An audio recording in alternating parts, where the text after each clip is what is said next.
गुनाहों का देवता भागवान शुरुआत चंदर और उसके दोस्तों की हल्की फुल्की बातचीत से होती है। माहौल में मस्ती मजाक और दोस्ताना शरारतें भरी हुई है। इसी बीच कहानी में प्रवेश करती है सुधा, जो डॉक्टर शुक्ला की बेटी है और चंदर की बहुत करीबी दोस्त भी। सुधा और चंदर के बीच का रिश्ता बहुत सहज प्यारा और मासूम है, जिसमें एक अपनापन है पर साथ ही कुछ अनकहे एहसास भी छिपे हैं।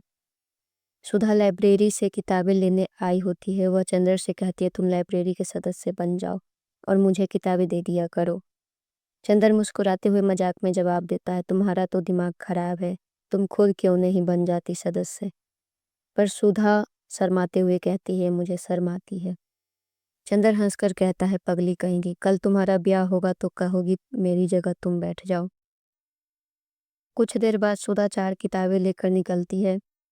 चंदन उसे चिढ़ाते हुए कहता है, लाओ मैं उठा लूं। सुधा तुरंत कहती है, मैं सदस्य हूँ, तुम्हें क्यों दूं। फिर वह गाड़ी में बैठ जाती है और कुछ फाइलें चंदर को देती हुई कहती है, पापा ने तुम्हारे लिए दिया है। सुधा समझाती है कि वहाँ टाइपराइटर का इंतजाम कर दी है। दोनों के बीच हल्की नोकझोंक होती है, जो उनके रिश्ते की प्यारी सहजता को दिखाती है। घर पहुंचने पर कहानी धीरे धीरे चंदर के जीवन और उसके संबंधों की दिशा पकड़ती है। चंदर के जीवन में उसकी सफलता का श्रेय सुधा के पिता डॉक्टर शुक्ला जी को जाता है, जो उसके गुरु और मार्गदर्शक हैं। सुधा और चंदर के बीच का रिश्ता केवल मित्रता या आदर तक सीमित नहीं, बल्कि वह भावनात्मक रूप से गहरा। चंदन की मुलाकात पम्मी से होती है, वही टाइपराइटर जो सुधा ने गाइड किया था। पम्मी और चंदन के बीच बातचीत और काम के दौरान एक नई पहचान बनती है, लेकिन यह रिश्ता सिर्फ औपचारिक ही रहता है। उधर सुधा और उसके दोस्त गेसु से बीच बातचीत होती है। धीरे धीरे डॉक्टर शुक्ला सुधा की शादी की बात तय करते हैं, लेकिन सुधा इस विषय को गंभीरता से नहीं लेती। उसे अपने भविष्य से ज़्यादा इस समय चंदर की पढ़ाई और थीसिस की चिंता है।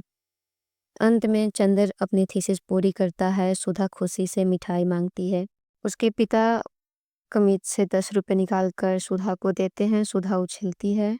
सुधा हाथ में नोट लिए उछलते हुए स्टडी रूम में आई, पीछे पीछे चंदर। सुधा रुक गई और अपने मन में हिसाब लगाते हुए बोली, 10 रुपए पौंड ऊन, 1 पौंड में 8। चंदर का माथा ठनका। मिठाई की उम्मीद नहीं, फिर भी कोशिश करनी चाहिए। सुधा, अभी से साल का क्या करोगी, अभी तो बहुत गर्मी है, चंदर बोला। यहीं पर पहला भाग समाप्त होता है।